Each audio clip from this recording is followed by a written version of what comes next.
그리고 자금이 필요했습니다. 예전에는 범선, 배 한 대를 건조하는데 어마어마한 비용이 들었습니다. 네, 자본이 필요하죠.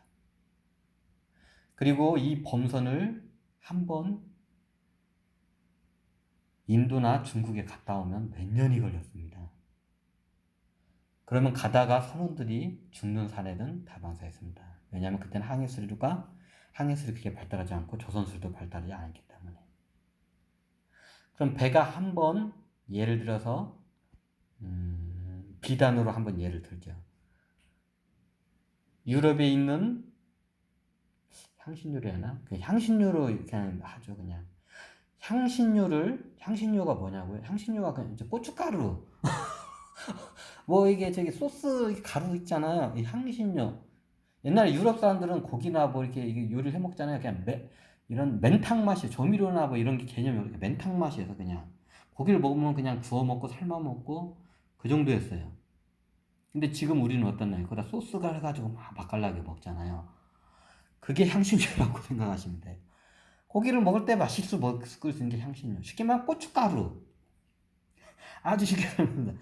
고춧가루, 그냥 향신료는 고춧가루로 생각하시면 됩니다. 옛날에 유럽에는 고추가 없었어요. 근데 고춧가루, 이게 인도인데 고춧가루 갖다가 먹으면, 고기에다 고춧가루 뿌려서 먹으면 겁나게 맛있어요.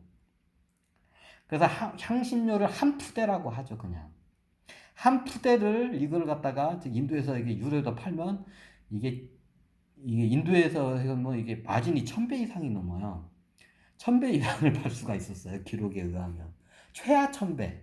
그냥 최하 1000배. 상황에 따라서 만배, 몇천 배까지도 이게 팔렸다고 하더라고요. 그러면 인도에서 한 푸대, 만 포대, 천 포대 정도 이게 배에 실어가지고 사와가지고 유럽에다 팔면 그냥 한 번만 갔다 오면 떼부자가 되겠죠. 최하 1000배니까, 당연히요. 예. 그럼 그 옛날에 네덜란드 이 상인들이 그러면 그렇게 합니다. 그러면 상인들이 그거를 했다가 해가지고 거부가 막 하루아침에 막 떼부자가 되는 사람들이 발견해요. 왜? 갔다 오면 1000배 이상을 버니까. 예를 들어서 내가 투자를 1억을 했는데 한 몇 년 있다 보니까 1000억이 됐어. 뿅 가지 않나요? 아주 메리트적이지 않나요? 근데 이게 문제점이 뭐냐면 이게 배를 하나 건조하는데 일단 돈이 첫 번째 많이 들고요. 이게 옛날에는 조선소가 항해술이 발달이 안 됐기 때문에 가다가 해적을 만나서 해적들한테 이게 다 배를 뺏기고 선원들 다 죽기도 하고요. 그리고 가다가 풍랑을 만나면 또 죽기도 하고요. 가다가 전염병에 걸려서 다 죽기도 하고요. 가다가 어떻게 보면 좀 선장이나 선원들이 이게 삐딱선 사가지고 사기쳐가지고 어디 딴 데서 팔아먹고 잠적하기도 하고 쉽게 말해서 아주 수익이 높은데 아주 위험해요. 내가 이 재산이 1억밖에 10억이 있는데 예를 들어서 내 재산이 내가 100억이 있어요. 아니네, 100억이 있다면 내 재산이 1000억이 있어요. 예를 들어서 엄청 부자죠. 1000억이면. 그런데 배 한 대를 건조하고 이 무역선을 해가지고 팀을 만들었는데 1000억이 들어요. 딱 내 전재산이 들어. 내 전재산을 딱 넣었어요. 근데 얘네들이 다시 들어올 확률이 한 10% 20%밖에 안 돼요. 8, 90%는 날려야 돼요. 하지만 갔다 오면 1000배야. 멜트가 해서. 근데 내가 1000억을 다 뿌리는데 1000억을 투자해가지고 1000억을 해서 보냈는데 얘네들이 안 와. 뭐지, 사기를 쳤든 얘네들이 아니면 해적을 만났든 풍랑을 만났든 얘들이 안 와. 그러면 어떻게 되나요? 1000억 전재산 날리고 거지가 되는 거예요. 1000억대 자산가가. 그래서 어떻게 하나요? 이 위험을 쪼개기 위해서 혼자서 하는 게 아니고 여러 명이 같이 그걸 합니다. 그럼 어떤 사람들은 내가 돈이 많고 적으니까 100억. 선장도 돈이 많아. 그러면 선장을 우리는 CEO라고 이제 하면 됩니다. 이게 최고 경영자. 회장님, 그냥 회장님, 선장이 내가 100억이 있어. 나 100억 넣게. 그러니까 다른 사람들은 막 몇십억씩 막 이게 넣고 1억씩도 넣고 하는 거예요. 그럼 이게 각각 1000억이라는 자본금이 이 상단을 꾸는데 1000억이라는 비용이 들어간다. 그러면 각각 이렇게 여러 사람이 쪼개 되면 위험이 분산이 됩니다. 그리고 주식의 장점이 뭐냐면 여러 사람이 참여를 하게 되면 그 사람의 장점이 다 있습니다. 예를 들어서 내가 왕실에서 서기 근무를 하거나 아니면 뭐 저기 왕한테 이렇게 저기 조언을 하는 일을 해요. 그 사람이 주식을 여기다가 투자를 했어요. 그러면 이 상단이 잘 되는데 이 사람이 힘을 쓸까요? 안 쓸까요? 자기 돈이 꽂혀 있는데 당연히 힘을 씁니다. 내가 금융가야. 그럼 금융가면 이 상단을 꾸리는데 다른 저기 이게 대출을 뭐 예를 들어 하거나 다른 데 할 때 자기가 힘을 쓸까요? 안 쓸까요? 쓰게 됩니다. 그럼 여러 이런 능력을 가진 사람들이 각각 자기 위험을 분산을 하면서 하면 이게 이게 아무래도 성공 확률도 높고 이게 저기 위험률가 훨씬 줄어듭니다. 이게 최초의 주식이라는 개념이 이때 반영이 됩니다. 이때부터 자본주의의 시대가 열리기 시작합니다. 상업의 발달과 상업의 그거를 주식화로 해서 쪼개가지고 이 스톡에 대한 역사를 하면서 재밌는 에피소드가 굉장히 많습니다. 하지만 여기서는 그에 대한 에피소드를 담기는 너무 거시기 합니다. 자, 이제 주식이라는 역사가 이제 개념이 잡혔나요? 최초의 주식이라는 개념이 이렇게 잡힌 겁니다. 상단을 꾸리는데 이 상단이 너무 위험하고 그리고 상단을 하는데 이게 테크닉적인 것도 굉장히 많이 들어가요. 그럼 이 물자를 가져오면 이걸 어떻게 배분하고 어디다 팔고 이것까지 다 있어야 돼요. 그러면 그걸 잘 하는 사람도 같이 주주로 참여를 하고 아니면 이런 저기 관공서에 있는 사람들도 같이 자기를 참여하고는 이 상단이 잘 될 수 있게끔 모든 사람 주주들이 다 힘을 씁니다. 좀 현대 주식판하고 좀 많이 틀리겠는데 그리고 이 중에서 최고 저기 많이 이게 주식을 투자한 사람은 우리는 이제 창업자라고 하죠. 창업자가 이제 예를 들어서 뭐 예를 들어서니까 하면 직접 그랬단 말이에요. 창업자가 이 상단의 회장이 되고 그리고 더 나아가서 이 상단의 저기 선장이 될 수도 있습니다. 직접 운영을. 그러면 아무래도 생판 모르는 저기 사람한테 선장 자리를 맡기는 것보다 그 자기 돈 10원 한 장도 안 들어가고 한 사람한테 맡기는 것보다 자기 돈이 대부분 많이 들어가는 때 이 선장 자리를 맡고 최고 경영자 자리를 맡는 게 더 책임감 있고 잘 운영을 하겠죠, 당연히.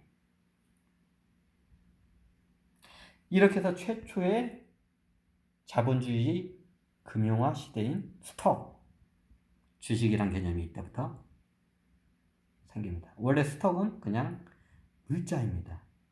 물건, 재고. 이게 주식이란 개념으로 이제 발달된 겁니다.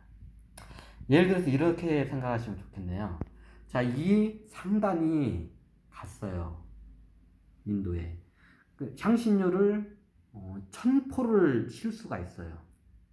1000포를. 그러면 이 한 포당 실 수 있는 거를 능력을 갖다가 다 1000분의 1로 쪼개는 겁니다. 자산을. 한 포당 하나씩. 이제 개념이 쓰시나요? 이게 주식입니다. 물론 이걸 사들이는데 상당히 여러 가지 비용이 들어갑니다. 하지만 여러분들의 이해를 쉽게 해줘서 이 한 포당 주식 하나씩을 발행을 하는 겁니다. 그럼 1000개의 주식이 발행이 돼요.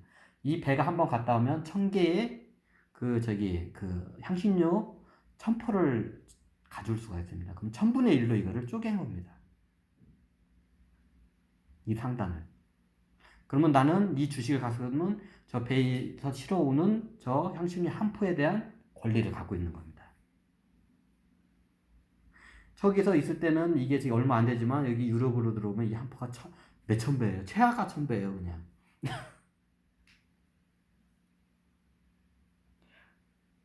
자, 이해가 되시나요? 이게 최초의 스톡입니다. 이 한 포에 대한 걸 한 주식, 한 1스톡으로 봅니다. 그리고 그걸 갖다가 문서로 해서 주식으로 발행을 합니다. 마치 어음과 같죠? 어음과 주식은 그렇게 별반 크게 다르지 않습니다.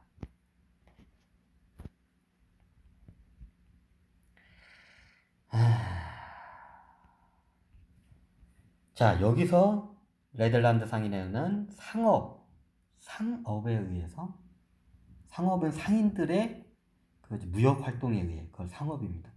이 위에서 상단을 하는데 주식이라는 개념이 금융화 시스템이 이때 발달에 이때부터 꽃을 피우기 시작합니다. 이때 꽃봉오리를 살짝 피웁니다. 이제 꽃을 언제 이제 이걸 조금씩 피우기 시작하면 그 다음이 산업혁명 시대입니다. 그 전에는 상업시대였고 그 다음은 산업시대입니다. 쉽게 말하면 공업시대라고 해야 정확하나요? 더 정확히 따지자면 엔진의 동력장치의 발달입니다. 증기기관. 증기기관의 발달로 해서 그거를 갖다가 배에 달면서 조선술이 발달되고 항해술도 발달됩니다. 그리고 증기기관을 철도에 해서 철마를 움직여서 철도로 해서 대량의 물자를 쉽게 옮길 수가 있습니다. 옛날에는 옮기는데 너무 힘이 들었기 때문에 이게 마진이 1000배씩 먹을 수 있었지만 이렇게 되면 대량으로 물자가 유통이 됩니다. 그리고 동력을 통해서 예전에는 사람이 일일이 간의 수금으로 하던 게 공장에 엔진을 돌려가지고 공장을 대량 생산화 체제로 들어갑니다. 그러면 예전에는 한 사람당, 노동자 한 사람당, 예를 들어서 그 비단이라고 하죠. 그냥 간단하게. 예전에는 노동자 한 사람이 비단 한 피를 생산하는데 1년이 걸렸다고 가정을 한다면